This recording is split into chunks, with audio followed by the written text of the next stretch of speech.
There's fashionably late, and then there's whatever the hell this is. But welcome to your blockbuster Easter weekend review of all things Plymouth Argyle and the latest episode of the Green and White podcast brought to you by Argyle Life. Well, with two massive games, one mammoth trip on Friday, and then a huge bank holiday Monday afternoon against Coventry City, we had the chance to give our survival hopes a kick in the arm.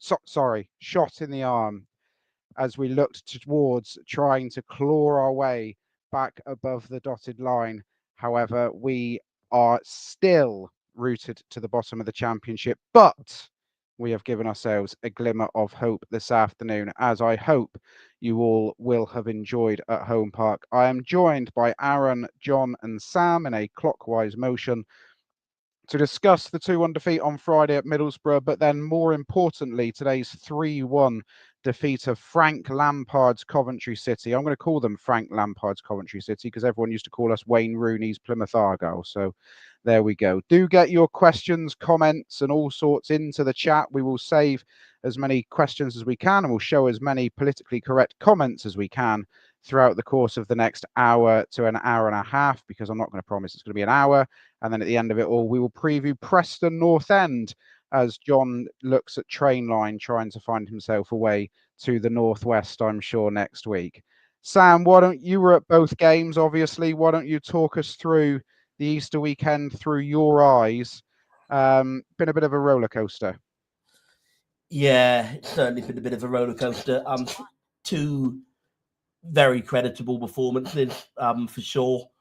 At Middlesbrough, we went there, played with quite a lot of attacking intent from the start, really got up and in their faces, direct, up and at them, down the channels, using the wide areas, runs they like to play through the middle, pressing them.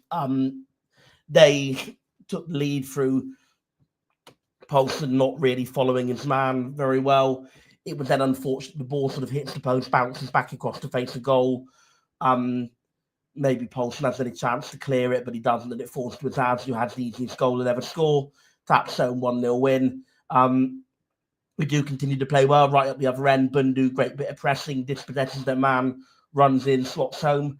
We have a few chances to win the game. Hardy has two pretty big ones, one of which falls to Bundu, and he can just, for me, put his foot through it, but he doesn't. He just tries to do a bit too much with it, and we almost try and, which is certainly not something I normally accuse us of doing under Miron Muslic. We almost tried to walk it into the net a bit too much in that instance, and we obviously then the opportunity goes away. Second half, Borough got a bit more on top. We still had our moments, but they were getting a little bit more on top of the game, and they had two big penalty shouts late on in the game. Obviously, as we know, one of which was given, and Tommy Conway slotted home, and we lost the game 2-1. You know what? All the other results went our way pretty much without fail, or they went what was, appeared to be our way at the time. Obviously today, maybe put another perspective on it, but all the results went what was appeared to be our way at the time. So I kind of thought, yes, it does make our job harder in the sense that there's now one fewer game to make up the gap. We've not actually lost any points on anybody. Obviously, we go into I thought there was still a chance, albeit a very slender one. We go into today, and again we produce what I think is, as I tweeted, the best performance of the Miron Muslic era in the league. The only other one that I considered as being the best was Millwall, but I feel that was kind of one of those days because everything we hit went right. Whereas today we maybe had to work a bit harder for it. Coventry were a good side, and we were very disciplined, very controlled. It was a controlled performance. It wasn't just sitting deep and counter-attacking, although obviously we did do that at times. That was certainly where our second goal, our first goal came from, at least. But it was a little bit more controlled. There were phases of the game where we had them in their own half a little bit more than we're perhaps used to seeing under this regime. Don't get me wrong, we still didn't dominate the possession or anything, but there were games, there were phases of the game, certainly the second half, where we were at least dominating the territory. The very kind Coventry fan in the comments there since Plymouth deserved the win, and I agree that we did. I'm not going to agree with his next comment saying Bundu shouldn't have been on the pitch. I think having seen it back, the referee got that right with the yellow. But there we go. We all have opinions. Bundu had an absolutely fantastic game, scored 2 goals, assisted the other. But obviously, it's very remiss to talk about today without reflecting a little bit on the other results. Pretty much they couldn't have gone worse, really, could they? Luton beat Bristol City, Derby beat West Brom, Hull beat Preston, Cardiff drew with Oxford, which actually maybe could be the worst possible outcome, in the sense that, you know, if Cardiff had if Cardiff had lost, we'd have, I think, gone above them today. But with Cardiff, if Cardiff had even won that game, yes, we'd have stayed, you know, below Cardiff as we already are, and Cardiff would have had more points. But at least it would have kept Oxford in range. Oxford would then be in overtaking range if Cardiff had won. So if anything, the draw was maybe the worst outcome there. It was just really, really bad results. And it just leaves me feeling a little bit flat, despite the excellent performance and the excellent win. It's a very bittersweet feeling, because I do think now our chances of staying up are even bleaker than what they were before kickoff, because we've not actually made any ground, and we've got one less game to do it in. And all of a sudden, having had maybe this is my fault for not looking closely enough in the first place, but looking at the run-ins of the teams remaining, I've just seen how favourable some of their run-ins are looking. You know, Cardiff and Luton are both to play West Brom, who are very much fully on the beach. So they have just sacked Tony Mowbray, so maybe they'll get a bit of a caretaker manager bounce from that. Hull play Pompey on the last game, who are now already safe.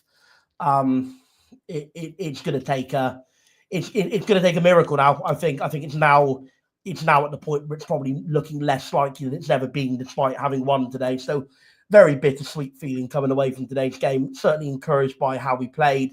So we dominated spells of the game. We never really looked in danger from Coventry City. They had their goal just before half-time. That was from Hazard just parried it out rather than away. Quite poor goalkeeping in an otherwise good game for him. But that was an error, and that was their only big chance of the game when they scored it. They had a 5-10 minute run at the start of the second half where they were okay, but we rode it out and we got back the other end, and we re-wrestled the momentum back in our favour. So again, it wasn't. Again, I'm not going to moan on about the style of football. It wasn't the most pretty to watch in the world, but it was fine. You know, we had spells we were good, and we certainly controlled the game more so than we have, I think, pretty much any other game under Mustafa Bundu, is having that total control and actually forcing them back a little bit, which is something we're going to probably need to do in League One next season, is actually dominate games as opposed to just counter-attack them. So I did see a lot today to encourage me, a lot of individual performances to encourage me as well. But I think now having not quite ever done so now, I think I'm pretty much now waving the white flag on survival after today, just because the other results have made it too hard. It's kind of like if it was CNN projecting the election results, I think they would probably now be ready to project relegation as a near mathematical certainty in a way that they maybe haven't before. Maybe the man who writes about American politics for a living might be able to confirm or disagree with that assessment, that we're now in CNN projection territory for relegation. But I think we're certainly very close. Good job. Those projections have never been retracted in the year 2000, for example. Well, yeah, well, true. And Arizona in 2020 was I think one network made it about 5 days before everybody else, didn't they? But they did turn out correct in the end. Yeah, we got a bittersweet symphony there. Yeah. Let's not have an hour and a half of American politics. Aaron, do you feel quite as flat at the end of a 3-1 win and arguably one of, if not the best home performance of the season?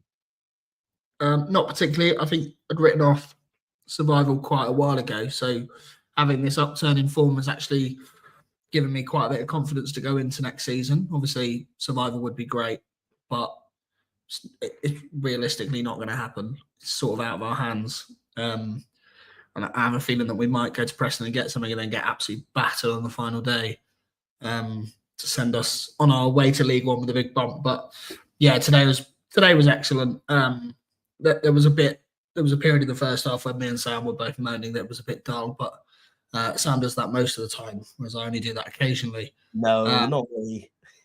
No, but yeah, it's not the prettiest football to watch. But if it gets results, I don't really care. I'm sort of in between Jon and Sam on that sort of philosophy stance. So yeah, good win. Happy enough. Gives me plenty of positives to take into next season. Just hope that we can keep certain personnel and they don't get poached by random mid-table championship clubs, which is definitely going to happen. Just out of curiosity, because while you're unmuted, I'll come to Jon about this, because Sam's obviously spoken about both games. What were you feeling at full time on Friday? Obviously, those of us who didn't make the trip to the northeast, well, I certainly felt like I'd been kicked in the stones with somebody wearing steel toe cap boots when that penalty was given. Just try and convey the feeling in the away end, not only towards that decision in the end of that game, but also towards the performance on Friday. You're asking me or Aaron? Aaron first. Really good job I listened to whatever the hell the question was, because I thought you were going to Jon. I was trying to eat a munchie. Yeah, I can take it. Go on, Jon. Yeah, obviously, losing in the 93rd minute is always going to feel like a kick in the stones. I think even in a dead rubber end of season game, if you're in mid-table, you don't like to lose a game in the 93rd minute. So yeah, it hurt. It was a pretty somber atmosphere. I can only really speak for myself, but I felt pretty sanguine about it, and I have done for quite a few weeks. I think this time last year I was really sort of living on my nerves because we were sort of on the right side of the line, but only just, and you just had this horrible feeling of a pit in your stomach that you're going to kind of for the first time all season just fall below the line just when it counts. Whereas this season obviously it's been trying to go the other way, but with a lot less hope because we've given ourselves some hope, but then we've always followed those hopeful results up by sort of getting knocked back again. And so, yeah, I sort of never really let myself get into the headspace of thinking, this is the most nervous I'm ever going to be. I think I'm sort of in a similar place to Aaron, where I just kind of wrote this off mentally a few weeks ago. And yeah, some of the wins have pulled me back a little bit towards thinking it could happen. But I think my general attitude is, I think I said this in our WhatsApp group that we have with each other at full time, it's not really that much point being particularly enraged about one moment or one 93rd minute defeat or one decision, which, by the way, Aaron and I can disagree on this. I actually think it probably was a penalty, or at the very least, I don't think VAR is going to overturn that if it's given in the Premier League or a league where there's VAR. I think VAR is going to look and see there's contact and is going to, however soft it is going to uphold it. So I don't feel quite the same sense of burning injustice as some.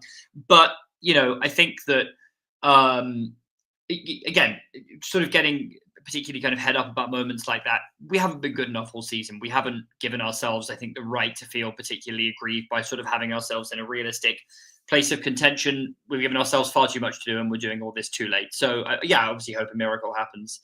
But it looks unlikely. And I think also for me, the other thing about the Borough game was that obviously a point would have been very useful. Every point matters at this stage of the season, right? And it would have at least put us in a situation where, it would, if you believe that goal difference equals a point, then you could have kind of erased that goal difference deficit and gone to within 2 rather than 3. It's obviously a material difference, but I was very much in the camp if we needed to win that game at Borough. I think for large portions of that second half, we were very much on the back foot. I think it looked like it was going to be a good point, but with the exception, obviously, of that really good Hardy chance and then a couple of moments where we had some good territory but didn't ever really look like doing the final product to cap it off. Borough probably had the better of the half. To me, I don't necessarily think there was a massive difference between a draw and a defeat up there. And I think today's result kind of bore that out, honestly. I mean, a draw would have been fantastic if we then could have gone and backed it up and won today and also had other results go our way. But I don't necessarily think that 1 point is going to be the difference between going down and not in the end. I mean, maybe I could be wrong, of course, but yeah. So definitely a feeling of sharp disappointment. I really felt we did deserve something from that game because of the way we stuck at our task, and particularly the way we played in the first half going forward. And some of the forward play in the second half was also good. But yeah, I just feel it's probably a bit late of a stage in the season after giving ourselves so much work to do to be relying on winning every single game at this point. It just feels unrealistic for a team of our stature, and I think we sort of ran up against the limitations of that situation on Friday. Let's start talking about individual players then from the weekend. Aaron, I'll come back to you for this one first. Who's the one player, positive or negative, that stood out for you across both games this weekend? Just really quickly, Joe, just going back on what Jon just said, basically said the same thing. If we're leaving ourselves in a position in which, a 93rd minute stupid, I think it's not a pen, but if leaving ourselves in a position where that could change our whole season is, stupid enough in itself, and to allow us to be in that position is moronic, really. And there are things we could have done different earlier on in the season, I'm sure, in which that penalty isn't as crucial as it's turned out to be. But anyway, I've chosen Mustafa Bundu because it's the easiest one to choose. He's fast becoming. He's rising up my list of like all-time favorite Argyle players quite fast. He's still not entirely sure what he is. Said this many times. Say this every time I come on this pod. I come on now rather than host. In that I don't really know if he's a winger, if he's a 10, if he's a striker, whatever he is, but I absolutely love him. And he seemed, especially up at Middlesbrough, seemed like somebody to just continue to drag us up the pitch, and his pace on the break was causing all sorts of issues. Obviously got a goal up there, but today was just different class. Like absolutely great player.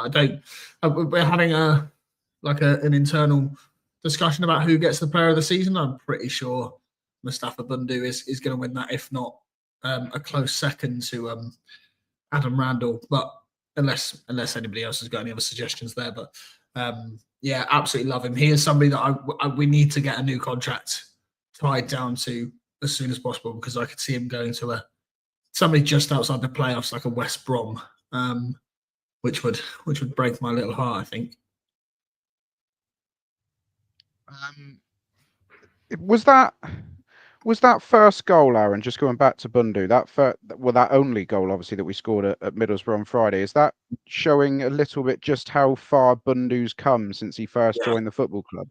The composure with that finish to win the ball high and then finish the deal, is that just showing his evolution as a footballer here at Plymouth Argyle now?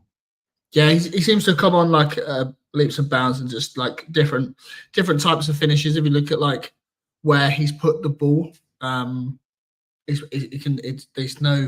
seems to be no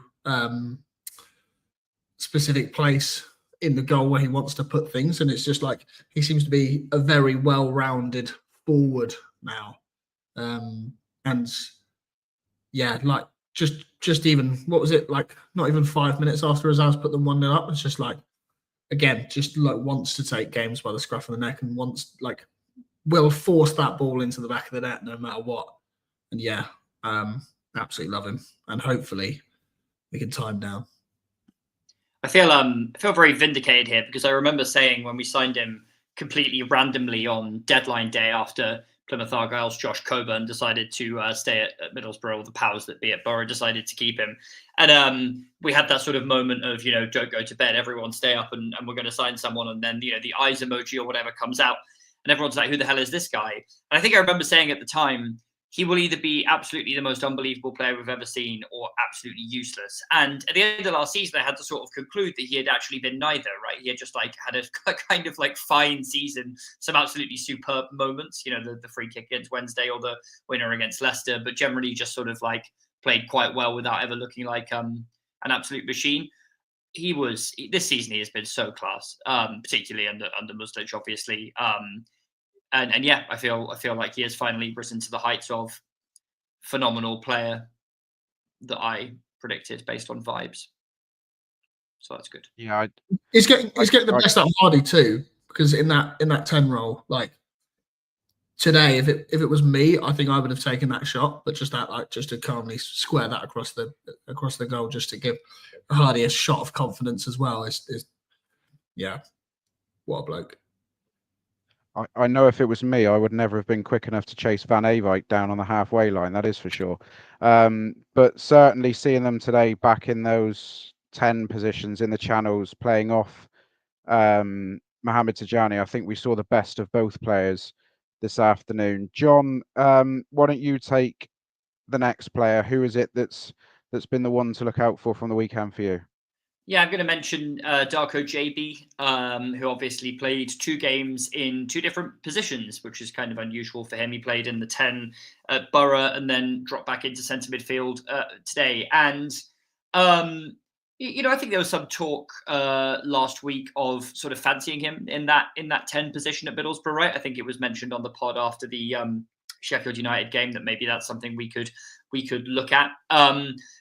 And I think Sam said he didn't hate it, but I think that was sort of in the context of really not wanting to see him play in the 2 in midfield more so than anything else. I think there's been a lot of discussion about how Houghton and Randall just seemed to be our kind of best 2 there, and yet had played sort of an insanely few minutes together, given that was the case.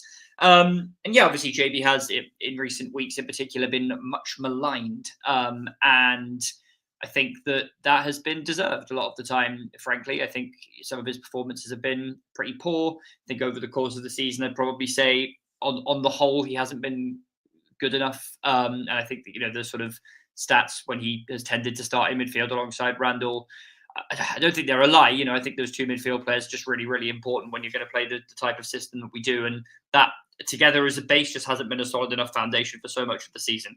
That being said, I think in the last 2 games, he's really, really stepped up. I think there is a player in there. I think that's always been clear. However he sort of played for us and whatever the trajectory of improvement or lack thereof or whatever has been during his sort of 2 loan spells here, I feel that, there clearly is like a real athlete in there and someone who has, a kind of aggressiveness and quality on the ball when he seems to want to, or at least he's capable of showing that, albeit inconsistently.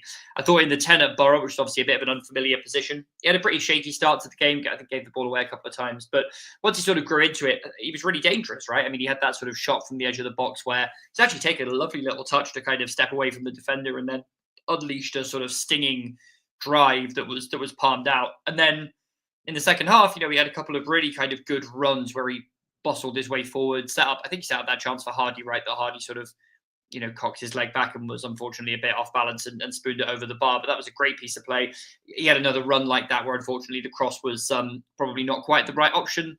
But I think, that performance in isolation, you look at it and say, this is a player who is hungry, who is raw, who doesn't always make the right decisions, but who has a lot of potential and quality. And we were sort of joking with a Borough fan on the train before the game on the way over there that they probably must think he's the most unbelievable player they've ever seen because he seems to reserve his best performances for playing against them. Obviously, he had that excellent role in the 2-0 win up there last year when he scored a goal according to the Mandela effect, but actually, in fact, had a shot saved and it was tapped in. Everyone seems to remember it as a JD goal for some reason. He then had a fantastic game in the 3-3 against Borough at Home Park just before Christmas, and he was very good again on Friday. But then today, he sort of stepped up, and it was against a team that's not Middlesbrough. And I thought probably today would be right up there with his best performances in an Argyle shirt for me. And again, it was in that 2 in midfield where people have been nervous about him, right? I mean, we looked at the team sheet, Houghton's name not on it at all. I'm sure Sam's brain was rifling through conspiracy theories as to why that might be the case. I'm guessing he was injured, although I haven't heard anything. And so you needed a big performance from JB, and he put it in. I thought he was absolutely superb. He was everywhere. He was difficult to get past. He was disciplined in terms of the sort of tactical shape, and he got us forward well as well. And I was watching on Sky at times today, and commentators certainly were full of praise for him. So yeah, I'm delighted to see it because I think sometimes it can seem like maybe we revel in criticizing people or whatever, but obviously it's much better to be able to praise people when they do well, and he has done really well in the last 2. Yeah, I absolutely agree. And for me, I think today was his best performance in an Argyle shirt. I thought back in that role that we've all had doubts with him in, I thought he was just brilliant today. Particularly first half, just breaking play up, doing what Jordan Houghton does so well, just getting his body in the way of a defender and drawing the foul. I thought he was excellent. Sam, over to you now. Who's the player from the Easter weekend you want to talk about? Yeah, and that was, by the way, unless we do re-sign him, JB's last game at Home Park, of course, because he won't be playing against Leeds on the final day. I did wonder a few weeks ago if Leeds might put a clause in the contract saying he was obliged to play, but no, okay, tough crowd. But given how he's improved in recent weeks, yeah, certainly he seems to have got his act together after that pretty nightmarish game at Watford. Just quickly, if Leeds win the title, what are the odds of him doing a John Terry, do we think? No, John Terry at least played a substantial part in the run to the final. To be fair, to John Terry, which is not something I normally like to do. But anyway, yeah, JB has improved hugely after that, pretty, horror show performance at Watford. I think he seems to have taken that as a bit of a watermark to sort himself out a bit. He played well ever since then, well off the bench against Norwich and Sheffield United. Even at Swansea, he wasn't good, but he was one of the least bad of a very bad bunch, and 2 very good starts over Easter weekend in 2 broadly pretty good team performances at Middlesbrough at home to Coventry. And yeah, today was the first time in the league this season that Randall and JB started together in a 3-4-3 and we won, which is quite a long and convoluted statistic, but there we have it. They did actually play against Liverpool in the Cup as well, but league-wise, this is the first time. Yeah, so my player is... I'm also going to go for a player who's played in 2 different positions across Friday and Monday, actually. And my player is Cornell Sutch. I think he's a player we don't, for whatever reason, talk about very often on this podcast in terms of giving him individual, discussion, positive or negative, really. Because I think he's not that, stand-up player who has a lot of big moments to game. Equally, not is he a player who is one of the biggest makers of gaffes or mistakes either. I think he's just a player who sort of he's often maybe quite middle of the road. But I really think he did shine a little bit more in the last 2 games. He played at right centre back in the game, obviously at Middlesbrough, which I think he did very well in. Pretty much most of their main chances, if anything, came down the other side. I think he was also having to cover for Paulson a lot, because I don't think Paulson had a great game at Middlesbrough, really. He was much better today, to be clear. Not only be accused of jumping on the Paulson bandwagon, but I don't think he had a very good game at Middlesbrough. I think Sutch was having to cover for him a lot, which he did very well. And also a couple of times, Joe Edwards, who obviously got sent off, I don't think he had a bad game, but I think there were times in the game where Edwards was a bit patchy. So I think Sutch also had to cover for Edwards as well. Edwards and Paulson both had... give me some moments that Sutch bailed them out of. So very impressive performance all round. I do think his long throws are getting more and more of a threat. I think maybe we need a little bit more time, certainly over this pre-season when we come back after the break on the training grounds, to how we're going to capitalise on them. Because I think so often they're lofted into a really dangerous zone, but there isn't quite the choreography. There isn't quite that player making the late run to get their head on the end of one of those long throws. In terms of the lift and the range he has on long throws, it's really impressive. He gets them into the right areas. So I credit him for that. Obviously, help if my voice kept going. Today he played in a very different role. He was the right wing back, with obviously Sorinola out for the season, Joe Edwards suspended. We had to think about who we were going to play right wing back, and obviously Barley Mumba, with the exception of that dreadful ball out that led to the penalty, has broadly been pretty good since being moved to left wing back. So we didn't really want to move him away from that position, ideally. So we don't want to play Mumba there, don't want to play Edwards there, don't want to play... obviously can't play Sorinola there. So we played Sutch there. And I think, he actually really adapted well.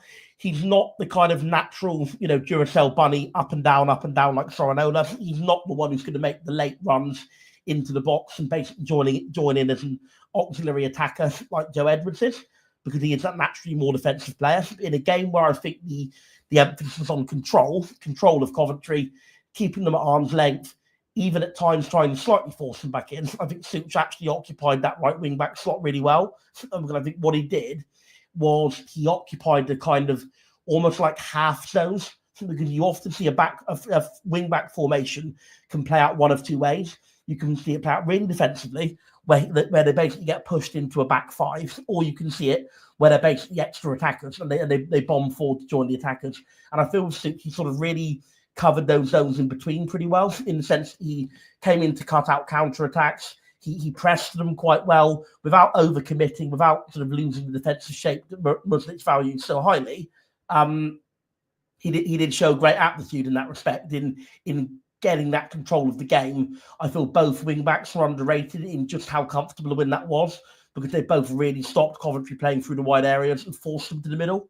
So I think Sutch and Mumba deserve great praise. So yeah, for two good performances in two different positions and a player we don't mention very much, I'm going to give a lot of positive praise to Cornell Sutch for a very good Easter weekend for him. And he's a player who I'm very much looking forward to seeing how good he can be in League One next season.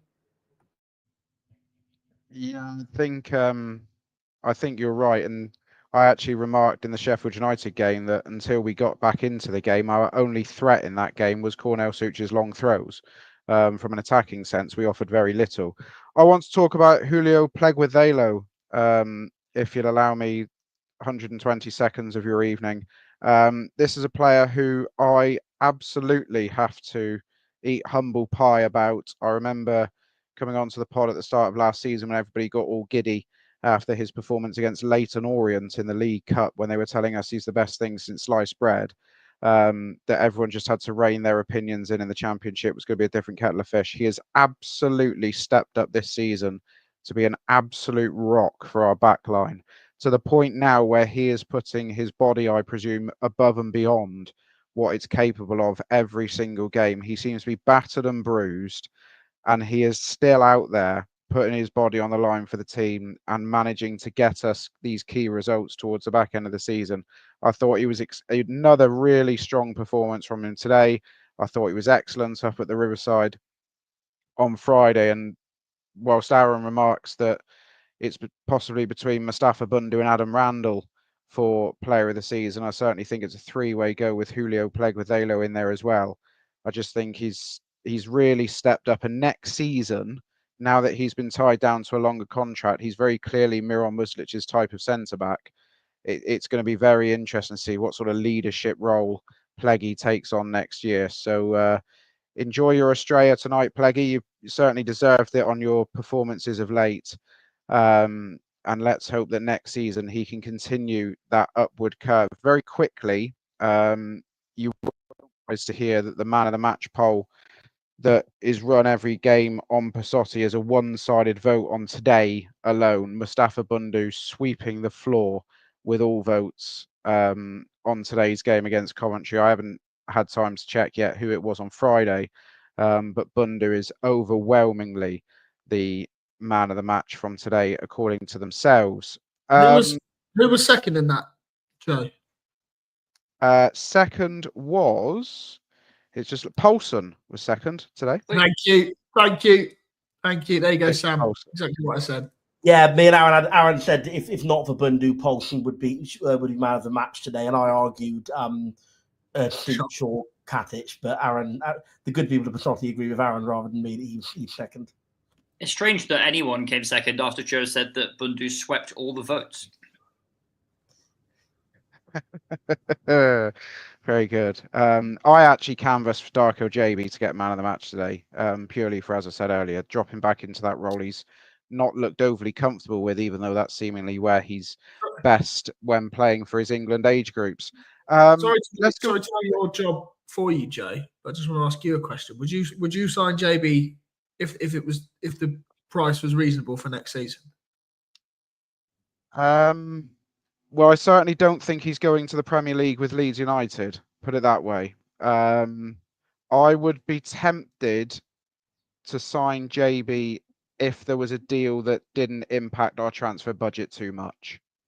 I think there'd be a maximum I would go to get him in, but I think there's just little signs towards the end of this season that there might be a player that I'm going to give you a bit of credit now, Aaron. Wasn't it you who said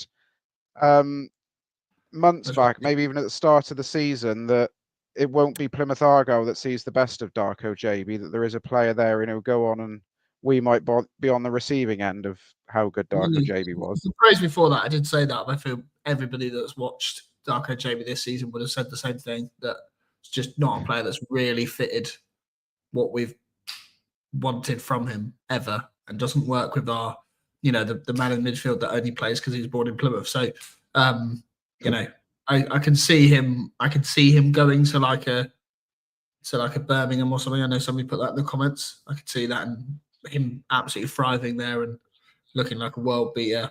But yeah, we're not going to get the best out of him, I don't think. I think what I would say is I think I think you'd have come on, you'd have to be completely stubborn and obstinate to think of the player completely without talent, because he has those moments where he has that little shimmy and run with the ball, comes inside, just sort of dances away from players, progresses the ball up the field, where he can be really good. And I think, you know what, I think at that particular thing, he is generally pretty good. It's just kind of everything else he struggled with. The passing, the choice of the pass he struggled with. The physical and aerial duels for a man of his height have probably not been as good as they should be. Hasn't really done enough off the ball in terms of showing and committing. And whilst I think he's shown every effort to press, I think his timing of his press has been poor. So I think there's so many areas to work on. But like I said, I feel hopefully, that performance at Watford, where seemed to be the sort of peak kind of JB discourse game amongst Argyle fans, was that 0-0 draw at Watford, the one where everybody was really moaning at him and going in on him. Since then, I do think he's raised his level of performance quite significantly. So I'm hopeful that could be a watershed moment. As for the view of would I go in for him if we had a reasonable pricing table, my question would very much be define reasonable, because if we're talking a few 100,000, then I think, yes, there is enough of a player in there, and there's been enough signs of improvement over the past 4 or 5 games that might be worth doing. If we're talking anything remotely close to $1 million, then no, because I feel that we can get better for that money. And I feel that whilst he might have a career, I do feel that if he's had this bit of a rocket up his backside, that rocket needs to stay up his backside for a while. Yeah, he needs to know he's not to get complacent. He's still got a lot of hard work to do to address the areas where he's been poor this season. And I think that I think that the likes of Birmingham, to be honest, will be able to sign much more established players than he, I would say. There was one lone player on the pitch today who, against all odds and what I might have thought 6 months ago, I would potentially consider signing in the summer now, and it was not Darko Gyabi. Anyone else for that shout? I'm just Johnny, yeah. I'm just having a look to see who Coventry have on loan. Oh, very good. No, to Johnny, I'm thinking. I was saving that question to the end, Aaron. Yeah, sure. I still probably wouldn't on balance, but it's gone from certainly after watching him play at Luton away when he came off the bench and put in potentially the worst performance relative to level of any professional footballer I've ever seen in my life, where I would have said Dan Ellard would disagree. Sorry, carry on. Okay, well, he probably would. What I would have said, there was if anything, less than a 0% chance of wanting to bring him back or ever see him playing for us again. I don't know. I've just got he's one of those who has stepped up alongside others. Obviously, it looks like he's getting back to full fitness, and today was really good from him. Right, he was just a complete handful. He defended his own box well, and also at personal cost when he got booted in the face by Ellis Sims. So he was useful at that end of the pitch as well. And I think we looked really, really. Dan Ellard in the comments disagreeing, as Aaron predicted. For those who can't see the screen, I thought he was a real handful, and he did it. It was sort of a performance where he wasn't the main character, right? I think we've seen some good moments from him. Obviously against Sheffield United, he got all the kind of glory after coming on and slotting away that great finish. But today was the first time I've seen from him. And to be fair, it was only his second start of the season, and the first of those was Sheffield Wednesday away when no one showed anything. But it was really the first time in a start or a sub performance where I've sort of seen a complete performance from him that didn't rely on him getting a goal or sort of having a moment of sort of goal input to be worth being on the pitch. He was just good at the pressing. He was good for our structure. He was a handful. He gave them something to think about. And I think he brought the best out of Bundu and Hardy. And I just wonder, I certainly, if we somehow stay up, I definitely would not look to bring him back. I want to be clear. I don't think even with the injuries that he's done anywhere near enough to justify that. We have an option to buy. I imagine that's for an amount of money that I would be uncomfortable paying for him. But if there's a world in which we could pay a bit less and we're looking for a big hold-up striker to play Muslich ball in League One, I think maybe we could do worse. Maybe it's worth talking about. I'm not sort of nailing my colours to this mast just yet, because there might be better options out there, and he hasn't done a lot for us. But if you had said to me that I would be even contemplating the idea of this like a month ago, I would have said you were insane, and now I'm not quite ruling it out. Just to quickly say, John clearly wasn't watching the last one, because it was, as I said, it was reported widely at the time that the option to buy would have made him our record signing at the time. Now our record I did watch the last pod.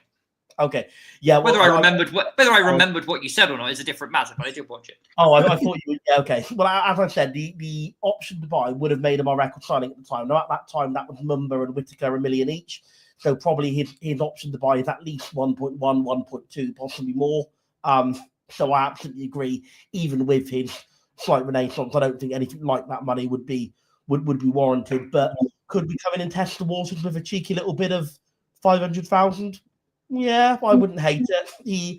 He had a performance today that was, I can only describe it as a bit of a pinball of chaos. And when he gets the ball, I don't think even he knows where it's going to go, and I don't think he quite knows where he wants it to go. But Sammy did taking the mick out of him a little bit, but I do feel that having that sort of merchant of chaos there, particularly with the much more direct style we play, can really result in sort of balls going into sort of good areas and maybe rebounding into areas that the likes of Bundu, Hardy, and JB can come into.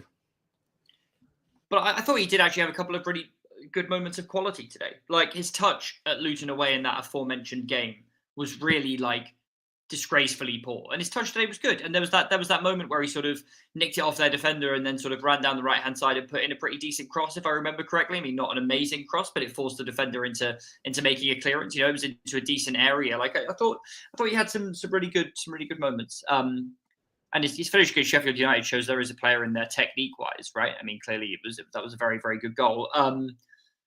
I just, I agree with Sam. I think on the price, and it might well be that we're just Slavia Prague won't agree to an amount that is acceptable to us. But strikers are a rare commodity. I've sort of made this point on the pod before, right? Like it's that they're not that easy to find. And I think if you have one at the club who's spent a year bedding into obviously the city and the culture of the team and all the rest of it, who is now just starting to show some little shoots of coming good after having a really disrupted time through injury, and that you're going to be playing a style of football that's reliant on having a kind of big man up top who actually wins the ball in the air, I think we could maybe do worse. The only thing I would add on Tijani is my nephew summed it up quite nicely. He said, he's a donkey, but he's our donkey. I absolutely love that. Although I will just say his FootMob stats, although he got a 7.3, he went up for 8 duels and lost all 8. So maybe he's not the hold-up striker that John thinks he is. Yeah, but Aaron, this is kind of what I mean. He doesn't actually win the duels, but he gets enough competition on him that he can just go anywhere, which is kind of what I like about him. He doesn't actually win that many duels at all, but he's such a battering ram that he still ends up in us regaining territory up the pitch. Correction, I can't read.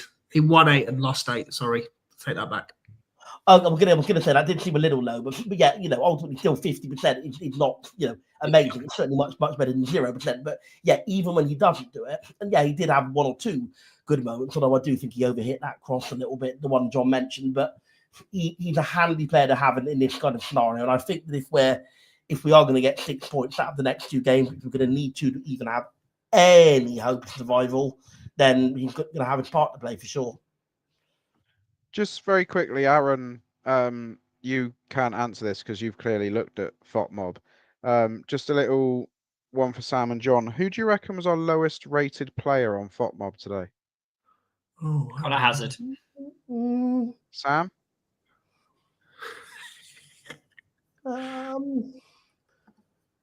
Possibly Randall. He had a couple of little moments of possession. What do you mean? Interesting. What I would say is Randall had a good assist for the first goal, but he had a couple of his little moments where he sort of tries to overplay a bit and it went a bit pear-shaped. So I don't think Randall had a terrible game at all, but I think he might be potentially one of the lower ranked players. 9 sevens, 1 9.3, and coming in bottom of the list with a 6.8, Darko Gyabi. That's I very don't know harsh. what game.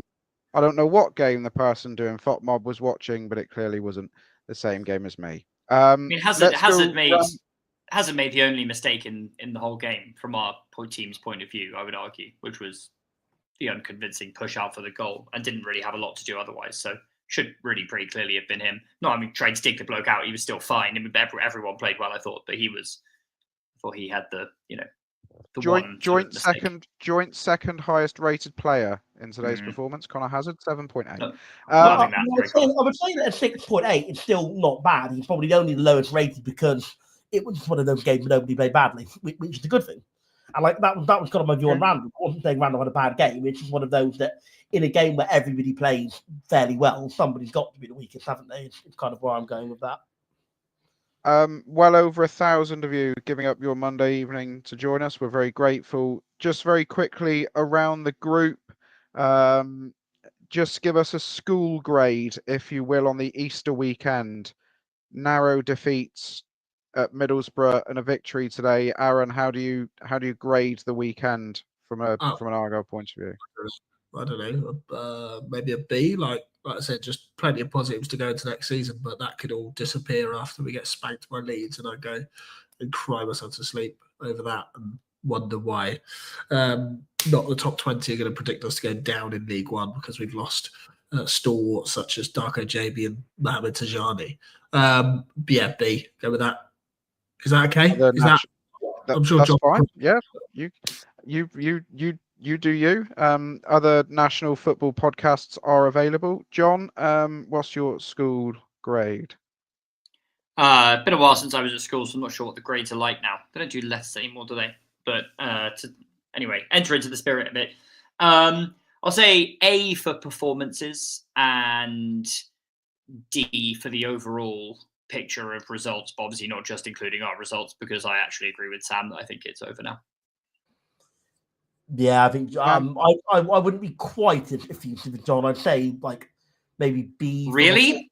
Yeah, no, I am stunned. Maybe like B for signs of encouragement ahead of next season. D for chances of survival. Yeah, I'd go with that. And an E in philosophy, meaning that you miss your UCAS points. Exactly. Let's quickly touch upon one of my favourite subjects on the podcast, and that is refereeing decisions, because it would appear that we may have a split panel on the decision that went against us on Friday. And without knowing Aaron and John's views on this, we may have a split panel on the decision that perhaps went for us today. Obviously, we are referring to the penalty given to Middlesbrough right at the end on Friday, and the Mustafa Bundu tackle today on, I think it was Liam Kitchen. I'm happy to be corrected wrong with that. I don't know, John, because you probably, out of the three of us, may well have on the television had a better view of the Bundu tackle on Kitchen. It all comes about with, first of all, Barley Mumba not getting what appeared directly opposite me to be a blatant foul, as he was basically dragged along the touchline and then put to the floor. Bundu's, to my eye, was quite naughty. Do you have anything else to add on anything to add at all, in fact, on the Bundu thing? Because I can't seem to find any footage of it anywhere. I think, first of all, the point you make is a good one. I think Mumba was clearly fouled, and therefore the incident should not have happened. So if we're going to talk about ifs, buts, and maybes, if the referee had blown for a foul on Mumba, which he should have done on at least one occasion when he was running forward down the left wing, then that would never have occurred. So we would not be having this conversation. For me, I can, having watched it back, I can understand why you would be upset with that challenge. It is rash. But I ultimately I don't know, I think it's a yellow card. I think it might be more on the sort of you're lucky you're only getting a yellow card side of yellow card as opposed to a harsh yellow card. I think it's definitely a yellow card. But I can't really identify anything that he actually does that's particularly red cardy. I've seen a couple of still images going around online that look pretty horrendous, but I think if you slow anything down and sort of freeze frame it, you can make lots of things look bad that are not as bad in real time. And I think in real time, it looks like he's lunged in a bit. It's not like his feet are particularly high or anything. So I don't. It's not like I no sympathy with Coventry fans on this. I think through a if that had been the other way around with through green tinted spectacles, maybe I'd be having a go. The one thing I will say, by the way, is that one of their players kicked out at Mumba, I think, in the second half, right in front of the referee. Sakamoto, yeah. When they sort of had a little tangle on the floor, and Sakamoto has done the kind of scorpion, kick up with his studs thing. João Pedro was sent off for Brighton at the weekend for doing almost exactly the same thing. I think if there was VAR in the Championship, there's a chance that Bundu might have gone if they had the sort of angles to slow it down and evaluate it better. But I think it would have been a borderline one. I think Sakamoto would have been sent off if there was VAR in the Championship, because whatever you think of the rules around that kind of thing, he did. Exactly. It's in the comments about Sakamoto kicking out. He did kick out. He lashed out. So you can't do that. It's a textbook red card. But the Mumba one, I'm struggling to sort of see what the sort of textbook offence is based on the actual footage I've seen that would justify a red. Sakamoto's to me looks like it is. So I don't think it's as as clear cut as Frank Lampard and his ilk would obviously want to portray it as. Obviously, I understand why he would want to go and blame the referee for what was an absolutely atrocious performance by his players, in a really important game. But I don't think it was, the reason for the outcome today. Sam, Jon mentions about how things can be slowed down and still images can make things look worse than they actually are. You could say the same for the penalty on Friday. That the more you slow it down, the more it looks like Edwards gives Conway a shove, when actually it's incredibly soft and just isn't a penalty in a month of Wednesdays. I know Aaron's delighted that we're still talking about referees, but I'm going to keep going because I've got one more question for Sam about it. I'm shaking my head because I agree. It's just never a pen, and as I would say, Sam, in a million month of Sundays. But Sam, the broader point I want to make on this is a bit of a boy who cried wolf situation with refereeing decisions, and how across the course of the season you're always told that they even themselves out. I'm struggling to see at the moment that we've had our evening out of shocking decisions this season. When you think back to the Callum Wright offside at Luton, Mustafa Bundu not getting a penalty at home to Middlesbrough before Christmas, the Ryan Hardy incident in the Blackburn game that Wayne Rooney was subsequently sent off for. You've got the penalty on Friday. I'm struggling to see across the course of a season where we've not. Millwall away, yeah. The referee giving the penalty and then deciding not to give it for the wrong reason. QPR away, also. Well, yeah. Had his whistle in his mouth and didn't give the pen.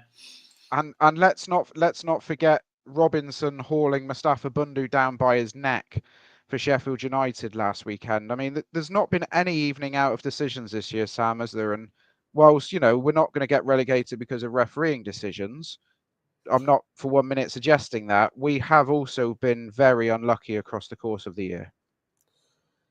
Well, when you put it like that, yeah, I suppose I hadn't really thought of it. But yeah, I do feel we've definitely had more luck with refereeing, at least go against us than for us, without a shadow of a doubt. The only really big one I can immediately think of that went for us is obviously the no penalty against Whittaker, which probably could or should have been one.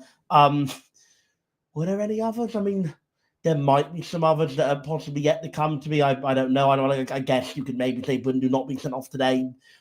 I agree with Jon. I think it's a yellow, but and arguably could have been a foul in the first place. So yeah, there's not really many that have gone for us. So it could just be some element of confirmation bias. You remember the ones you get wound up about, but I honestly don't recall many. Obviously you get the odd free kick. We think, oh, that's a bit generous or whatever, but not many that have really resulted in a goal or whatever, or anything of that nature. I suppose the penalty against West Brom, maybe the handball, borderline, but yeah. We have a bad luck with referees. I guess maybe what I'd say is the bad luck with referees in terms of overall where the balance of Lady Luck has gone for us or against us is maybe countered by what I would say is in terms of just, bad finishing by the opponents or whatever, or, XG voodoo magic evening itself out. I do think whilst we have had probably more bad luck than good with refereeing decisions, I would agree with that. We've probably had more good luck than bad in terms of, games we've won and maybe not quite deserved to win on the basis of chances created. And you could just say that's us being clinical, but a lot of it is also where teams like Luton away had just had sort of countless chances to put the game to bed and didn't take it, like Preston at home, the 3-3 draw from 3-0 down at 3-1. They had an absolutely golden opportunity to make it 4-1 and whistled it wide of the post. There's been a few like that. So I think whilst I would probably agree we've had more bad luck than that's a good point from Dan in terms of good luck. One was the Tegan Finn not giving away a penalty away to Coventry when he probably should have done. That's a fair point. To balance off my point, I would agree that we have had more bad luck than good with refereeing decisions, but we've probably had more good luck than bad in terms of just winning games and drawing games we should have lost. So probably balance it out a little bit. Just quickly, I can audibly hear Dan Ellard from here screaming at his television and tearing his hair out about the notion that we have had any bad luck whatsoever this season. I can just feel he's not here, so he needs to have that probable viewpoint of his represented. That he channeled into pointing out the Tegan Finn thing. I look forward to his comment appearing within the next 20 seconds, thanking you for doing so. This being said, I do think the Edwards one is stupid from Edwards. I think he's given the referee a decision to make. There is contact, and I like in the Premier League, VAR would. There is no chance in my mind that VAR overturns that if that goes on to a VAR. The point, but that's because VAR is moronic, John. Yeah, well, I'm not a fan of VAR, but what I'm saying is that is one metric. It's not a pen at all. It's never a pen. The way Conway goes down. We've got a split verdict here, I'm afraid, because I think it's a penalty.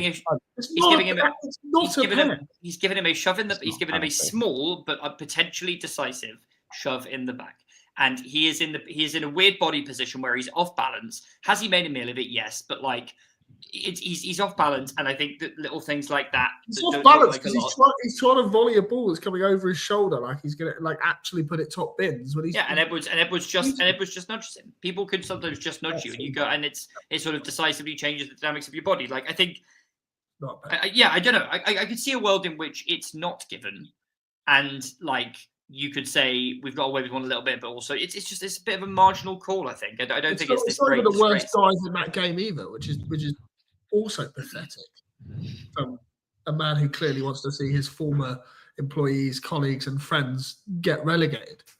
Twat. Sorry. I'm just going to put a little marker in that. Aaron can make that last comment from himself for TikTok. I honestly feel both were a little bit borderline. Both the players made a huge meal of, and I think the Whittaker one was fractionally not a penalty, and I think the Conway one fractionally was a penalty. No. Well, Dan Ellard agrees with me and John that it was correctly a penalty. That's what's giving me all the proof I need to know that it wasn't a pen, is that Dan Ellard thinks it was. So thank you. Let's Edwards would not have had his suspension overturned. That is correct, and the club have obviously come to the same decision. So it was also pointless to appeal it anyway. It was a 1-game ban, first professional foul of the season, whatever. 1-game ban. Most probably wouldn't have played the whole 90 today anyway. Coming back from injury, just allow it, move on. Yeah. Coming back from injury and his friend's Twitter activity, I think it would have been difficult to see him getting knocked yesterday. He will be fit and ready to go on Saturday, we hope, up at Deepdale, as will 3 members of this panel, hopefully, as long as John can sort himself out some train travel. Let's finish off all of that talk then. Well over 1,200 people joining us, and you are very welcome to tonight's show as I try and remember what direction I was going to take the podcast in next after refereeing, and it's completely escaped my mind, so I'm just going to waffle on for a second. No, it's not coming back to me. Let's talk about, at the end of all of that, let's talk about Preston at the weekend, then we'll come on to some questions at the very end. We'll get Preston out of the way now. It is an absolute gargantuan weekend of championship football coming up this weekend. It's all on the line once again. We're just going to keep wheeling out the same phrases over and over again. It's not that gargantuan. It could be over by the end of the early kickoff. Well, That's see, tiny. is that true? Because I'm looking at it, and Derby are on 46. Like a So minute to explain it. It is quite complicated. Can I hit the floor if I may? So, to our viewers, listeners who may not be aware, we cannot be officially relegated by the full mathematical standard before kickoff, but we can be effectively relegated with an asterisk for goal difference. I will explain why. At the moment, due to results today, we are bottom of the league, as we know. There are only 4 teams we can overtake, subject to a ridiculous goal difference. The 4 teams we can overtake are Luton, Cardiff, Derby, and Hull. Now, here's the big thing about this, because Derby and Hull are playing each other. So we can only overtake one of those 2. We cannot overtake both of them, okay, so far. So we can only overtake maximum of 3 teams, Luton, Cardiff, and then one of the other 2, okay. So the next thing would be Luton are playing in the early kickoff. If Luton win, they will be 6 points ahead of us with a better goal difference with 2 games to go. If that happens, we will not be able to overtake Luton, okay? So if Luton win, we will be able to come above a maximum of 2 teams, ergo we will be de facto relegated. So if Luton win that early game, we will be walking out onto the pitch at Deepdale knowing we are already relegated. Yay. There we go. So whatever you do, if you are going to Deepdale, do not find yourself an establishment pre-kickoff that's going to have Sky TV on. Just turn off your phones, just enjoy your afternoon. Looking ahead to the trip to Deepdale then, John, we're going up against the tactic supremo that is Paul Heckingbottom. Cast your mind back to last summer. He may well have been in a different tracksuit than the one he's going to be in on Saturday. He is also the manager of the side who squandered a 3-0 lead down at Home Park earlier in the season, as has already been mentioned, could have been 4-1 up by the time that we staged that ridiculous comeback. In a way where the FA Cup run helped breathe a bit of life into our season, completely the opposite for Preston, isn't it? Their league form has fallen well and truly off a cliff, and all of a sudden, unbeknownst to me until about 6 o'clock tonight when I was checking the league table, Preston are right in this relegation fight again. This is a big game for them just as much as it is for us. Yeah, I don't know, like, I'm just sort of looking back. I don't know if I would completely agree with you about the FA Cup's impact on our season. You could argue it breathed life into us in that game after Liverpool when we put 5 past Millwall, but that was also a bit of a weird game of football. But around the Man City game, the results were actually pretty poor. And if we had done better in those games against teams in and around us, then, you know, we probably wouldn't be sitting here in any relegation danger at all, actually, or at least we'd be in a much better position.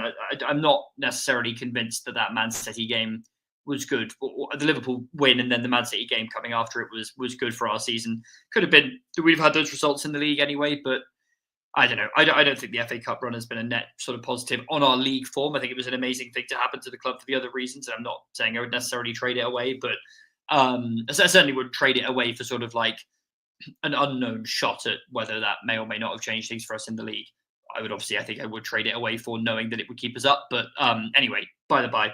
So yeah, I guess it's kind of been, in that case, maybe a more similar thing for both teams where, Preston had a very good run in the cup. I think maybe a little bit eclipsed by us up to the 5th round stage because we obviously beat, Brentford and Liverpool, whereas I think their results were against, if I remember correctly, on the whole, less impressive teams. But, for a championship club to get to the quarterfinal of the FA Cup at all is obviously a great effort. And I think they did it with some injuries. But, just looking at their form since then, and you're entirely right that it's been,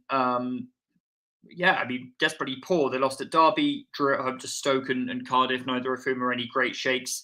Went to Leeds and lost, which is, not a disgraceful result in and of itself. Lost at home to QPR, and then lost at Hull today. So, that's a long time without a win. And sort of out of nowhere, they've just kind of slid into it. They weren't, I think it's fair to say, on anyone's radar, really, as a team that could potentially still go down. I think the not the top 20 podcasters were sort of talking a couple of weeks ago about how QPR might get sucked in. They were like, QPR aren't safe. They're the ones you need to kind of keep an eye on in terms of, teams that are on a bad run of form that could get sucked in.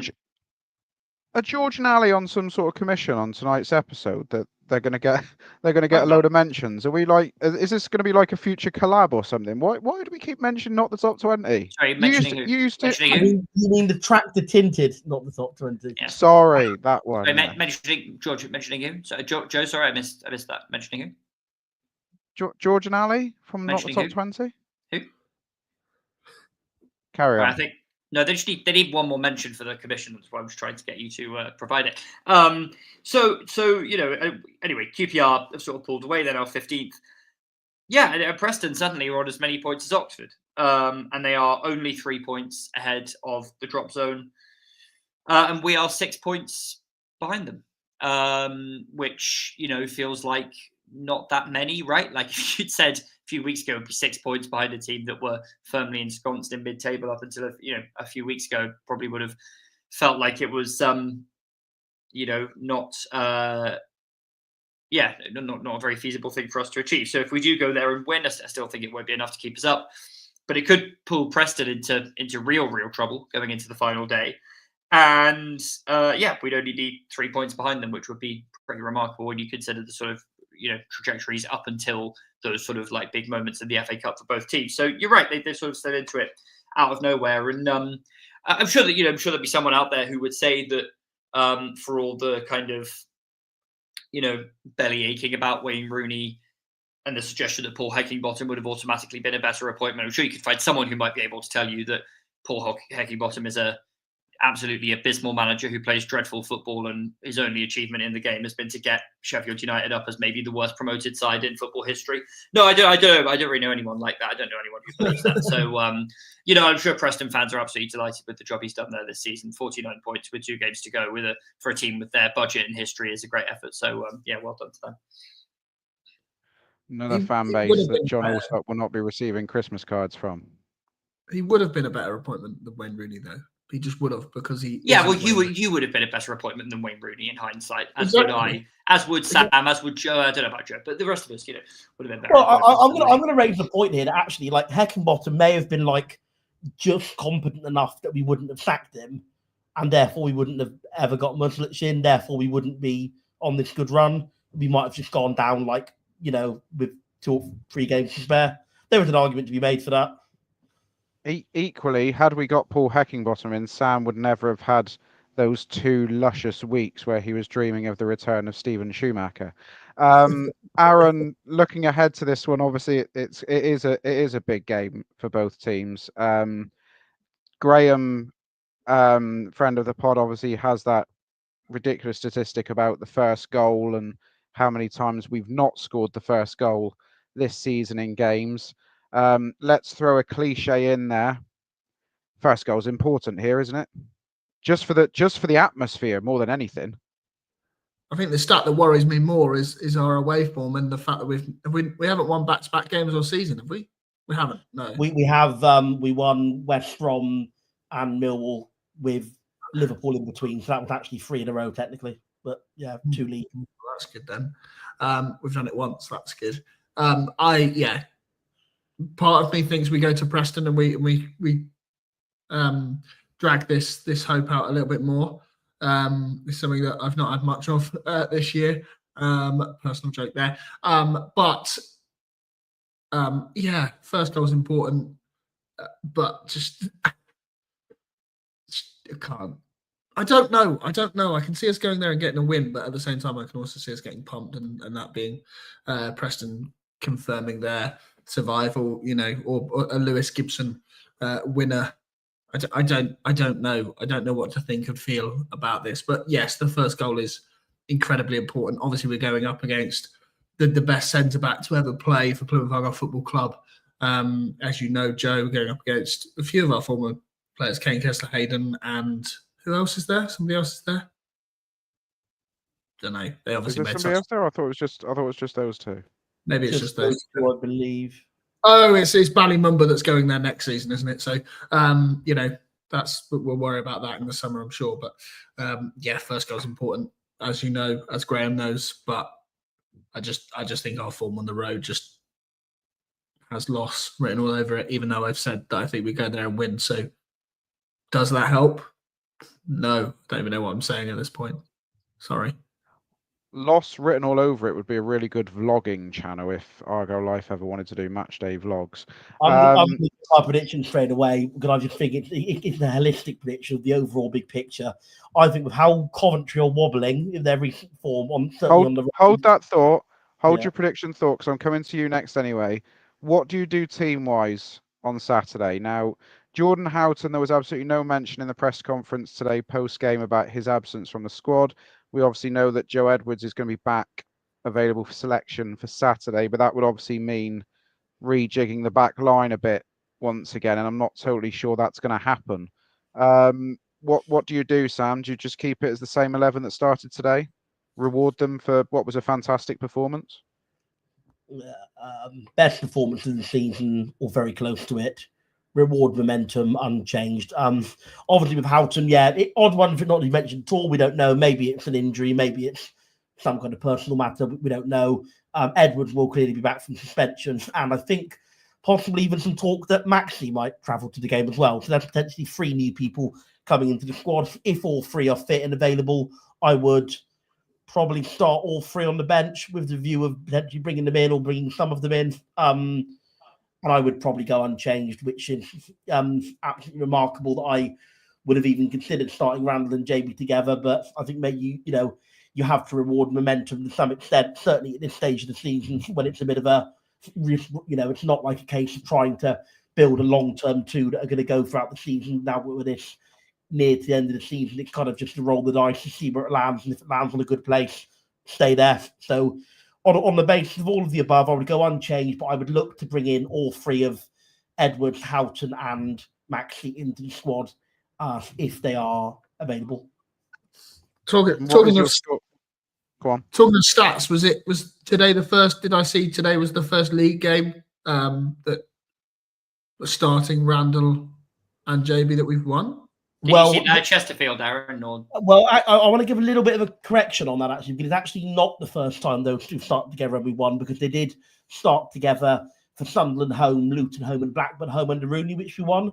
But in that, it was in a 4-3-3 with Al Hadj in the 3 as well. So it's actually not the first time they've started together. I'm on the A list, but I don't know. Yeah. It's the first time they've played together in a midfield 2 of a 3-4-3, and we've won. That is like that. Well, in the league, actually, because like I said, it was obviously Liverpool in the cup as well. So my prediction will be, it's a holistic prediction based on how the Coventry's recent wobble, how bad they were today, and the absolutely barnstorming form Luton appeared to be on. I think Luton at home at the Kenny, I think Luton will get a win in the early kickoff. We'll break our hearts. We will be walking out knowing we're relegated. It's going to be the most weird atmosphere ever. And then we're going to do the most Argyle thing possible and win 2 or 3-0 away from home. That's how my prediction will go. And we're going to really bring Preston into the fight with us if we do that. Coventry will win 1-0 at the Kenny in the lunchtime kickoff.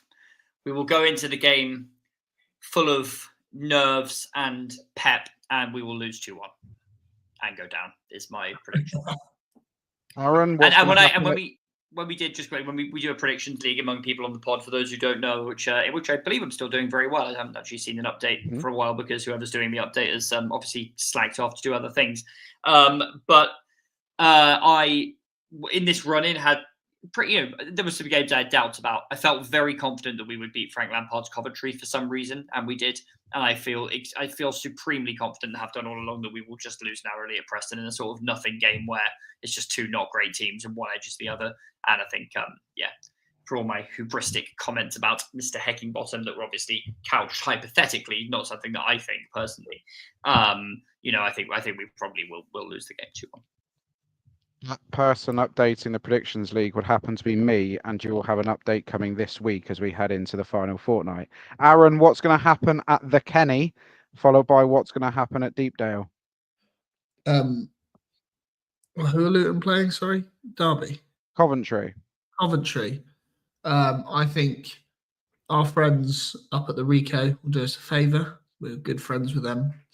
I think Coventry beat Luton, and then I don't know. I've not formalised my prediction, but I'll say, for the sake of this, I'll say that we win to take it to the final day, and then we get spanked by Daniel Farke's title-winning Leeds on the final day. 100-point chasing Leeds United. Yeah.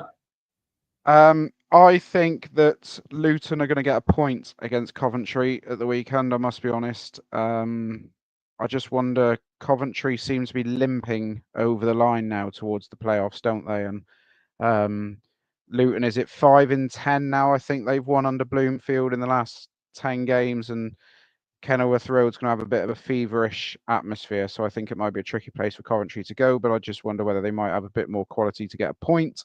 And I think we're going to win. I do think we're going to win at the weekend. I'm going to say 2-1 Argyle. And then I'd stop listening to Sam's permutations, because I've sort of been looking through a prism of a glass of looking towards next season since the international break. So I've stopped worrying about permutations a long time ago, and what will be will be. Que sera, sera. That's the end of the Preston preview. I have now found the talking point that I wanted to squeeze in before the Preston preview, but I'll come to it now. And it will be the first question. And well, it's not really a question, really. It's just whether any of you three even want to comment on the quote I picked out of the press conference earlier on this evening from Miron Muslic when asked by Ross Reed about, do you wish you were here earlier? Miron Muslic's words were, I think I'm the head coach from day one. We will be far, far away from the relegation zone. We will have been safe 5 games ago. I truly believe if I will have been here with my staff from day one, we will be nowhere near where we are right now. Punchy talk from the head coach, but the form since What's January he supposed to say, Joe? Yeah, I'm useless. Well, I don't back myself, so we'd probably be going down anyway. I mean, That's no, what Sam wanted to say. What I'm saying is most people in this situation would not comment on what's gone before and would only want to talk about their regime. But he's pretty clear that from day one, he would not have had us in the mess that we're in. I agree with Joe. I think it was an unusual comment. So many managers to that will just, not even in a bad way, but a lot of managers to that will give a very PR trained answer of, it's not my place to comment on what came before me. All I can do is keep on trying to win as many games as we can to stay up. So it is a bit of an unusual comment. I mean, I don't think he's wrong, to be clear. I think, well, maybe on the 5 games ago point, I think he's wrong. I think that would have us in the playoff race if we would say 5 games ago. But I think maybe exaggerating a bit. But I think in the sense it would be have stayed up with a reasonable degree of comfort. Yeah, probably so. No, but as we've already said, literally any appointment would have been better than Wayne Rooney. Any appointment would have had us in a better position. That week, I don't agree. That week that we gave Rooney after the spankings at Bristol City or against Bristol City and Norwich, that's when, I believe, correct me if I'm wrong, somebody will, Sam most probably will, is when Muslic was relieved of his duties at Circular. No, you're right. That's when we should have made that change. But I appreciate that we took our time and we had to get the right man. And maybe if we had rushed into something sooner, we might not have got him anyway. So, yeah, all swings and roundabouts. I'm not sure. Well, first of all, I don't know if Muslic would have either been on our radar or willing to take another job on the day he was sacked from a different job as opposed to a month and a half later. Secondly, John, believe. Secondly, a bit of an underrated sliding doors moment for this season, by the way, that I don't think I've actually talked about this. Maybe you guys have, or Sam has thought about this in particular. But what would have happened if that Oxford game hadn't been called off when it was? Because we would probably have gone into that game. Because I think Rooney was, well, I don't know about this actually, because I think at that time there was probably a little bit more patience with Rooney than this. But if you're coming off those 2 games against Norwich and Bristol City, I'm right in thinking the Oxford game was supposed to be after those 2 away games, right? I haven't made a gaffe there. It was the next home game, right? I think. Sam, can you? Yeah. So, on paper, that looked like quite an easy game at the time because I believe they were still under Buckingham, or had they maybe they recently sacked Buckingham? I'm not sure, but they were either in or just coming off of a terrible run of form. I think they were still under Buckingham by this point because Rowett came in not long after when that rearrangement took place. So the thinking was that's a great chance to go and get a win. We'd had a relatively, if not very recent home win against Pompey, who were in a similar boat when we had played them, i.e. not looking very good. maybe there was a hope that, we could get the win there and then go into that Swansea game and sort of kickstart something. Alternatively, if we'd gone and played Oxford, who were terrible and lost 3 or 4-0 at home, maybe he'd have been fired. It becomes quite an interesting thought experiment. So this is why it's a little bit more textured than just saying we should definitely have got rid of Rooney in that week and got Muslich in or whatever. That being said, I don't really, I think any appointment on paper, may well have been better than Rooney in hindsight. I don't think that any appointment would definitely have kept us up, or that we wouldn't be, 3 points better off, or that, as Sam said, Heckingbottom could have been a better appointment than Rooney, for example, but he could have us worse off than we are now because he just wouldn't have quite done badly enough to justify getting sacked at any point, but he wouldn't have done as well as Rooney and Muslich combined. We wouldn't have had this sort of upturn in fortunes. It's difficult to say, but as Muslich's biggest fan on this pod, I think it's fair to say I definitely agree with him that we would be comfortably safe, or at least by the end of the season. Maybe not quite yet, but I think we'd be into the 50 points or thereabouts already with him in charge the whole season. Because just quickly, and just quickly, I will prosecute my agenda here for one more minute. This is what Muslich has massively improved this team with a squad that he didn't build, that was built to play a completely different style of football to what he likes, or at least a very different style of football. Obviously, he got some sort of input on transfers in the defensive portion of the team, but he's been working with an attack that he did not build and is not necessarily particularly well geared on paper to his style. And he's actually got them, the attacking output's really good, right? And I think that's really impressive. And actually, I'm very, very excited to see what he can do with the whole season under his belt, maybe in a weaker league with a full transfer window and some backing behind him. I think it could be really promising. Right, we've been going an hour and 22. We got nearly 1,500 people watching. Let's rattle through question time.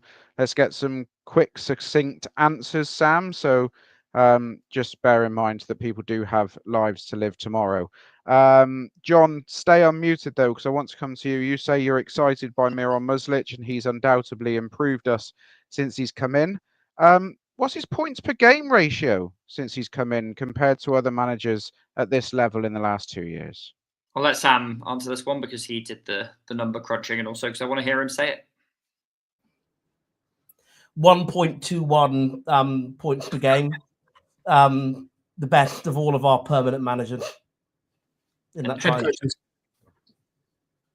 So who does that put him above again? I've got blurry memory the last couple of years. Stephen Schumacher, Kevin Nance, Ian Foster, and Wayne Rooney, but not Neil Dewsnip, who was still ahead of him on 1.3 points per game. Excellent, Sam, because the next question's coming from Kevin Jones, so stay unmuted. And he says, do you lads still think Schumacher would have done a job with us? He's destroyed Bolton. Just quickly before Sam answers this, if anyone hasn't seen the fourth goal that Bolton conceded today, please do go and look it up because you will have a very fun time. First thing I will say is that I do think that he would have done a better job with us than the job he did at Bolton, because the job he did at Bolton is turning out to be a complete shambles. And I think by the looks of it, he'll be lucky if he keeps his job much longer with how bad they are.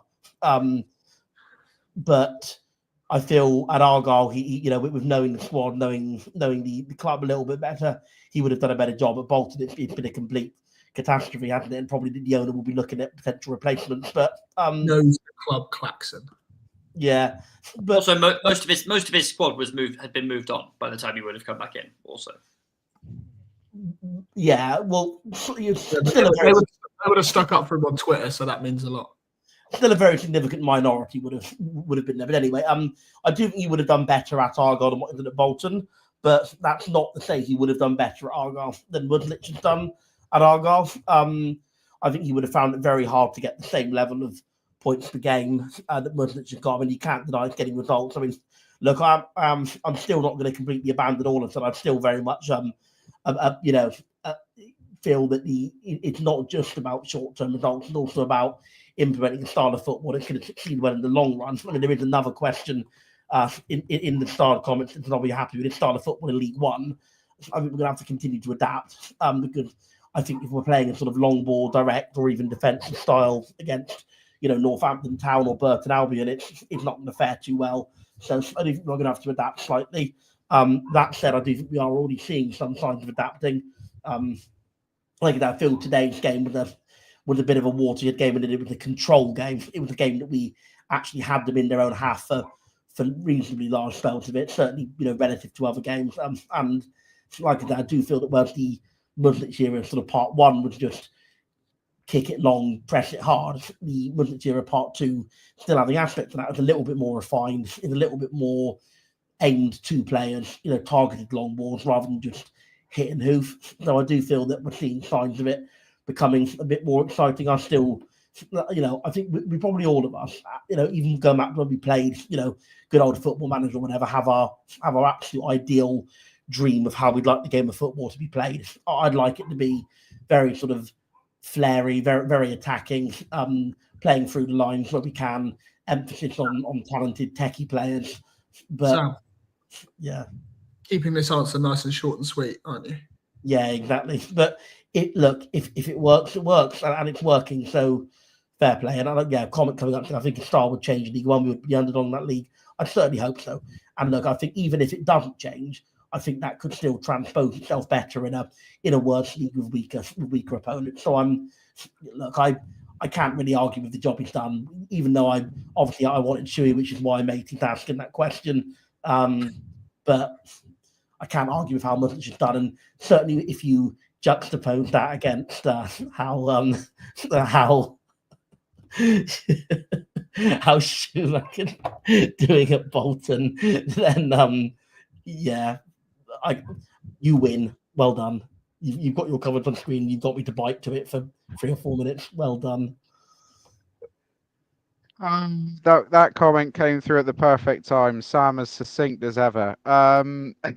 Aaron, I do know Ollie from the Banana Bus. He's not just some random troll abusing me. He is actually a mate of mine in real life. He just likes to get his comments on the screen and wind me up. So, for those of you who if you say so, Aaron, I had a question sent in privately by somebody ahead of tonight's episode. What did you think of the receptions for Finn Azaz and Morgan Whittaker on Friday? Obviously, you were there at the Riverside. You were Teesside. What did you make of the reception both players got? Yeah, they were contrasting. Obviously, we had the reception for Michael Cooper the game before down at Home Park. Finn got applause once the team sheet was announced when he came out, and no jeering when he touched the ball. Morgan, on the other hand, it wasn't incredibly vile, but it was there was a few jeers and whatever. And then after he decided to take a tumble like he'd been shot, then they intensified. It's a shame, really. Obviously, both leave, with slightly different legacies. Morgan Whittaker is one of the best players we've ever seen wearing Argyle shirts, so it's kind of hard to see him get that sort of reception. But after that joke of a dive, then it sort of sums up everything I need to know about how he feels about the club as well. I'm a bit upset that when Finn scores, he went to not celebrate and then did like a little fist pump jump, which I don't really mind. And then I was a bit disappointed that neither of them came over to the away end at the end. I can understand why Morgan wouldn't after what he received, but I thought Finn might have at least said thank you for the support whilst he was with us. But yeah, nothing huge to worry about really, but just differing receptions. And can I just say, by the way, whatever you're going to direct to the players, and I really do feel out this, I'm not going to directly word what was sung, but it's not suitable. Don't sing stuff. Oh, yeah, absolutely. Completely agree. Really not on. Just don't do it. It's offensive, it's misogynistic, and it's just don't do it, for goodness sake. It was really embarrassing, some of the chants about a certain, person very close to Morgan Whittaker, and yeah, don't do it. Bad form. That was absolutely ridiculous, especially when we voted her like our favourite Twitter wag or whatever it was in last year's end of season poll. So those thoughts aren't shared by us, and that chart, there was just no need for that. Absolutely. Well done, lads, for calling it out. Thank you. John, you're welcome. John, I suppose we should talk upon the FA charge that came through what was it, middle of last week, wasn't it? And I mean, I've only just actually been extracted from the roof of my place of work after my head was sent into orbit when I read the FA's statement that we had been charged alongside Sheffield United following the fracas in the tunnel post that game. We have seen, Yeah, well, well, you may not have seen. Well, look, Joe, I was going to say, I think to stop you there, I think what you're going to allude to here is because it may have looked like Sheffield United started that from the footage, but obviously if there's a pattern of behaviour with Plymouth Argyle where we are consistently starting fights in the tunnel area and having players have to be pulled away from each other, you can understand why the FA would look at that and think that it was our fault, couldn't you? So, after the scenes at the end today where all of our players had to get separated from the opponent's players at the end of the game again, I think it's very clear that this was our fault. Oh, wait, sorry. No, sorry. That was Sheffield United, wasn't it? That was Wilder's sixth FA. I don't know what they're called. Yeah. Do you call them? It's Sheffield United, and they're going to have another one for today, surely. So yeah, Sheffield United's sixth gross misconduct charge of failure to control their players and behaving in an improper manner in and around the tunnel area. And as you say, Aaron, they're going to be hit with a magnificent seventh later on after tonight's fiasco. Can you imagine losing your head the most in a promotion race involving Leeds United Football Club? It is genuinely completely extraordinary. And I think Chris Wilder has disgraced himself in the last few weeks, to be completely honest. Absolutely disgraced himself. And it's no surprise to me that the team have bottled it. Pressure. What pressure? Pressure's for tyres. Plymouth the bottom, aren't they? So probably bottom for a reason. Bottom for a reason. All the pressure is not on them. It's on us. Bottom for a reason. Two more questions to go before we round off. There are some clubs you come into this league at the start of the season that you think quite highly of, like Sheffield United. Like, always been a fan of Chris Wilder, Sheffield United themselves, Middlesbrough in parts. There's clubs that you come up and you go, the clubs that you dislike just intrinsically, like Preston or whatever. But then over the course of the season, these narratives build in which I just despise basically everyone now. Like even like the thought of just doing previews and stuff for games. I'm like, I don't care enough about these clubs anymore. Like every single fan base has their idiots, obviously. But when you're like when you're hiring some of them as your players and as your managers and stuff, it's just like I basically despise everyone now. And like going back to League One where we can be despised instead because we've gone like we've got slightly bigger budget than your Bristol Rovers or whatever. I'll take that. Because, like I said, there are certain clubs like Sheffield United. I wanted Sheffield United to do well purely because they, I wanted Mike Cooper to go and play in the Premier League. He might still do that. Now, I hope they miss out. I hope they get beaten in the playoffs. Same for Middlesbrough. I hope they miss out. Like today's result was brilliant for us in terms of the win over Coventry, and it was even better that Middlesbrough slipped up to John's favourite club, Sheffield Wednesday, to slip out of the playoffs. So that's beautiful. The more of that, please. I'm still very much pragmatism over emotion on Sheffield United. Cooper going up is an extra 1 million to spend on players over the summer. That matters more to me than seeing Chris Wilder unhappy. Because with Chris Wilder unhappy, at least seeing Michael Cooper happy cancels out a bit. The money is the money. But you said you weren't emotional about this, but now you just said you want to see him happy. So I would rather see him happy, but that's not the main reason. The main reason is getting the money. I would rather we got back on track with just two questions to go. One of them is from Salt and Pep, who I think found the programme a bit late tonight, wants to talk about Mustafa Bundu's contract. Aaron has already launched a campaign. I don't know whether he's going to set up a GoFundMe page or something to get the wheels in motion to get Mustafa Bundu's contract sorted out. But yes, we have. If anybody did want to contribute to a GoFundMe, go and put some money towards Kevin Anskeville's skydive for St. Luke's. I was coming to that at the very end in my outro. Sorry, For Christ's sake. But yeah, Salt and Pep, if you do want to catch the chat, do go back to about 30 minutes into the show. Actually, go right the way back once we're finished and watch this entire 94 minutes back, it really will brighten up your evening or your day whenever it is you get round to watching it. One last one, because it requires a contribution from all four of us. From Steve Smith, who says, can each of the guys on the show sum up Argyle's season in one short sentence, please, without repeating each other's sentiments? Sam, the key thing for you here is one short sentence. Yeah, right. So you Steve can Smith, kick us another off. question from Marnus Labashang next. No, Doubt it. No, Ran. A self-inflicted season of hubristic mistakes. John? Who remembers when Mike Phelan was Plymouth Argyle's assistant manager? Aaron? All went downhill from when Sam met Neil Dewsnip in Spain. We beat Liverpool in the FA Cup. That's my summary of the season. Good to see we got someone positive, Joe, after my negative answer and those giving Joker. Good to see we got a bit of positivity on the pod. Thank you very much. There we go. That is 96 minutes. I think we're just about done, unless either of you three have any AOBs to deliver. I hope not, because it's 10:15. Nope, No. you've not spoken up, so that'll do.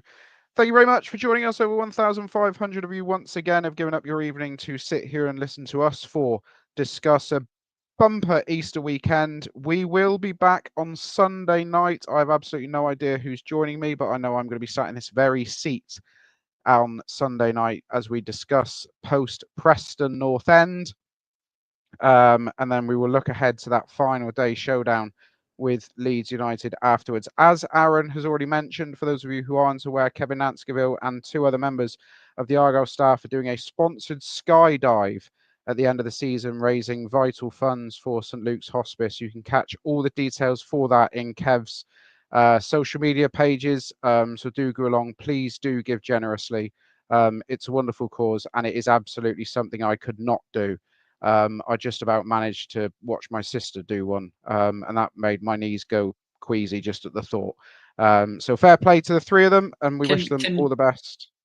Can knees go queasy? Not sure about that. Mine can.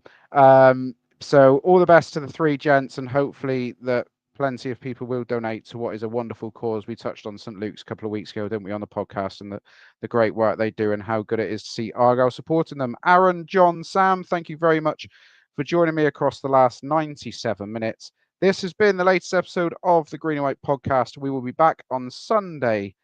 In the meantime, keep positive. It's going to be a long week.